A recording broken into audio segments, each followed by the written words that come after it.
Hello YouTube, today I have here a Machete MS-12D2, a small stamped steel basket subwoofer, and we will be checking out some of the features of this subwoofer and some excursion tests. I will be talking about the excursion test, and then we will be checking out the parameters of this device with a DATS V2. Now, first of all, it is a really cheap subwoofer. Actually, it's not available now in Finland. I have seen it only in a Defbon's webpage. It is a 12-inch subwoofer with a really I think this will be priced around like 99 to 139 euros, not up to 150 euros, maybe a little bit less, but it should be okay for the price. Now, this is not a aluminium, this is plastic. Only plastic. We have tops around here are about 25 millimeters up to, like, from the frame it was 50 millimeters, and in here we have 16 or 17 millimeters. We will be checking out check out the glues soon, but in here we have this kind of nice, hopefully you can see it a little bit, went downwards here. It is a nice small feature. The plastic overall here is quite nice. It looks like really aluminium, and when you look it closely you cannot really see that if it is a plastic one, but when you touch it you immediately know as aluminium is cold, and it is a plastic one. Now it has nice Machete logo here. It looks quite similar about the Infinity subwoofer. We had a bigger one in here, but it is a nice, not a really copy of that. I really nice this clean, sleek look of the subwoofer. Now let's check out the glues and stuff and features of the subwoofer. I will be having more of these cheap subwoofers later on here, and actually if you have a really cheap subwoofer like this one and you don't have the upper rubber like this one in here, it will make the subwoofer look really cheap, like very cheap. Do you want your subwoofer to look like this? No, I don't want to. So having this gasket here cost like 1 or 2 euros. So with this it makes the subwoofer look really nice. So that is a plus, definitely a plus on this cheap subwoofer. And up here we can see we have a little bit of it's bluish or whitish glue, really flexible glue, quite nice for this top surround glue. Nothing to complain there, because you have a nice bit of even glue all around here. That means that it has enough glue in it, and when you have a grommet on here to cover it up, it's totally fine and okay. Underneath here we can see we have push terminals. They are around 4 millimeters, just enough to plug a banana plug inside, but nothing more, nothing bigger than that. The leads are here on both sides, plus and negative, and I will take here some light close to here. Now come on, work with me please. Okay, we have light. So underneath here, as you can see, we have a little bit of foam around a bit over where the wires are connected into the voice coil. So if I just turn this somewhere around here, you can see the foam underneath in this section here, and the leads actually does not go in the spider. They are going just inside behind this dust cap, and everything is nicely glued with black CA glue. It has one lower suspension here, lower spider here, and a 2-inch voice coil. Now let's take the rest of the rubbers out and check the magnet also underneath here. It has a default kind of stamped steel basket, no logos, nothing, everything. It is just a standard one. Many brands use this similar type of basket here, with these little holes for the voice coil to cool down underneath the underneath the lower spider. Now in here we have a small bump to allow a bit more excursion, not X-Max, only for X-Mech, so a little bit more excursion, but also having a air vents over and under, all around, and in the center of the voice coil, having a bit cooling for it. It has under the dust cap also holes, and over the voice coil itself. The voice coil is copper round copper coil. It is 2 plus 2 ohms or 4 plus 4 ohms. So this is a D2 one, so it has 2 2-ohm voice coils. The magnet is ferrite. This is really easy to just turn around, not like a big beefy subwoofers that I had a while ago in here. So like so, we have 30 millimeters thick, and this is actually like a 13.2 millimeters wide. Nice big magnet for a little 2-inch voice coil. Now that's about it of the subwoofer. It is plain and simple, just a stamped steel basket with a push terminals, nothing too fancy about it, but hey, the cost is low. Now well, let's check out the excursion video.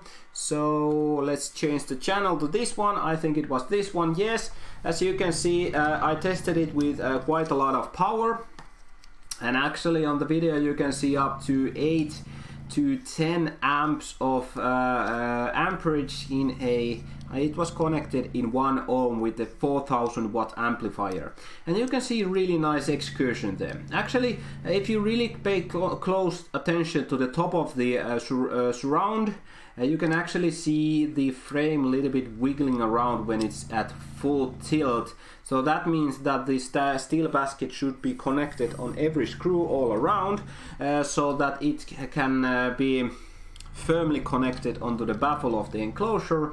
But in this test here I had just three screws to connected in.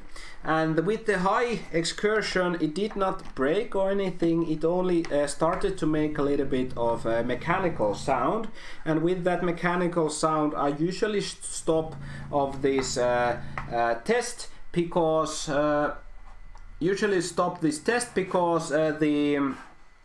I don't want to break the subwoofer, I just want to break it in, if you know what I mean.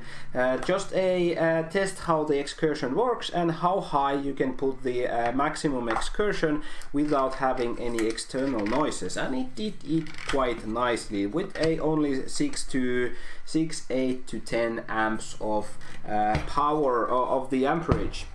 Now that's about it of that video. We will be switching on to parameters next. So I'll just put this off, and whoa, that was not intended. So we'll switch into here into G. Now you can see my DATS V2 is in here, so it has a little bit of accidentally it was not connected into the subwoofer, so that's why it made that nice 938 ohm 16.82 hertz parameters there. Now just wait a little bit, I put everything back on here, so we will be testing, and I will be connecting this into a parallel mode up to 1 ohms, so negative to negative and positive to positive to get the best results in here.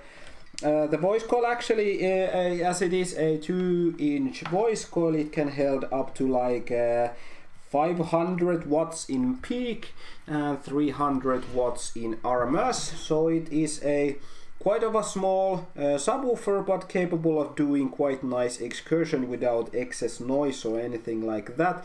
Usually these cheap subwoofers tend to have a little bit more noise, or does not go really high before topping out or topping to the bottom, hitting the rock bottom. Now I will be just raising this a little bit and setting here. Okay. Sorry about that. We need to actually change our sound drivers here, and we'll be changing these to the, hold on a little bit, in here. So we will be changing our DOTS V2 so we don't play it from the speakers of the laptop I'm using here, like so. It should now work. Let's check it out. Much better. So as you can see, we have around 0.9568 ohms. Actually, it went down a little bit. Perhaps I had a better connection in here. Last time I tested this in a Finnish video and I had around 1 ohms. This is D2, so double 2 ohm voice call connected to 1 ohm. 30 Hz FS, QTS 0.53, QES 0.58, QMS 6.46.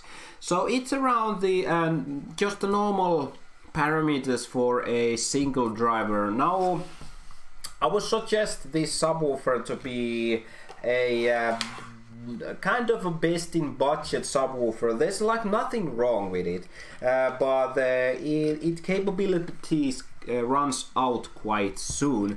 So if you're making like a wall of subwoofers, like 6, 8, 12 subwoofers, and hooking these onto the wall, I really doubt that it will be a wide bandwidth or a very high. Well, the Excursion is really good for this size of subwoofer, so it should be quite okay-ish. It's really hard to determine what kind of enclosure with the many subwoofers and high amplification power you can have with this to get it as loud as possible. But I think this should be around, if you're using like 1 or 2 subwoofers, this would be okay for one subwoofer systems up to like 400 watt RMS. And with the 2 subwoofers up to like a maximum of 700, 800, maybe 1000 if you don't play it full tilt all today. So it is a budget subwoofer. There's like nothing wrong. So I give it a thumbs up, a recommendation for a if it's going to be priced around 100 euros, it will be a really good subwoofer for the price, because you have a decent magnet, you have a very good Excursion for the cost and size of this, and the overall quality is okay and still looks quite nice. Now that's about it of this video.